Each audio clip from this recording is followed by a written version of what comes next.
Umculi amaskandi ongcofe enkulumeni eqosha amaqadi yasatshalaliswa enkundleni zokuxhumana uthe akafuni ukuzixaka ngamagama alumelayo ashiwo ngaye kule nkulumo. Ngenibingelele ngiphinde futhi ngamukele kule channel ehamba phambili nkezo mina ngomfeza kuntuthungu yakho malo bathi elasbona amagumati mhlawumbe makuthi usemusha like ngizophinda ngicela uqinisekise ukuthi uyasubscribe ungakhohlwa ukucomment nokulike kanjalo futhi nokushare kuyikhono okukhulu kunakho konke. Umculo amaskandi ongcofe enkulumeni eqosha amaqadi yasatshalaliswa enkundleni zokuxhumana uthe akafuni ukuzixaka ngamagama alumelayo ashiwo ngaye. Inkulumo eqoshiwe ngekangizwe Mchunu lapha bekhuluma khona nomunye wesilisa ngo-2000 langa. Ngokuthola ke wesoleza lapha nale nkulumo iphutshukile futhi obehle balongizwe bekuthiwa ubengazi ukuthi iyaqosha. uNgizwe uzwakala xa u-2000 langa ngesisindo sakhe aphinda atshela umlisa akhuluma naye ukuthi lo mculi akusamfanele ukungena estudio njengoba eseyinkakhe emkhakheni kamaskandi. Uphinde amatanise lo mculi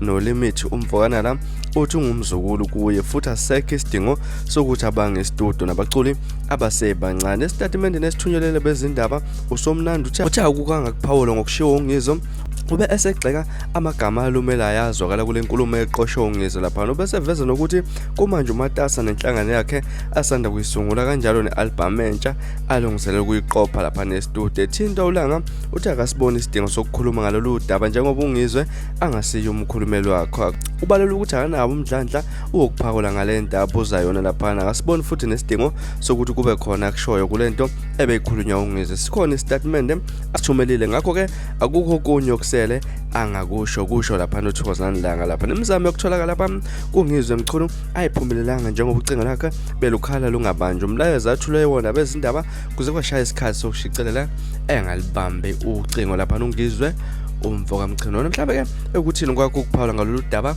emalana eclip ke yasabalala lapha no-2000 langa eqala uNgizwe Mchunu ukuthi lapha makayeke ukucula ngoba ontanga bakhe abasayenzi leyo nto. Mhlawumbe nakubona ukuthi kumele kwekho ukucula okanye mhlawumbe angamlaleli umacingwana lapha. Ukuthini ke okwakho ukuphawula siphinde futhi na comment section sixoxe ngalolu daba. Ngaza kwethu ke asiphinde futhi sihlangane kwenye video elandelayo. Ningakhohlwa ukusubscribe nokulike kanjalo futhi nokushare. Nisiphathe kahle nibe nosuku olumnandi nithanda kakhulu.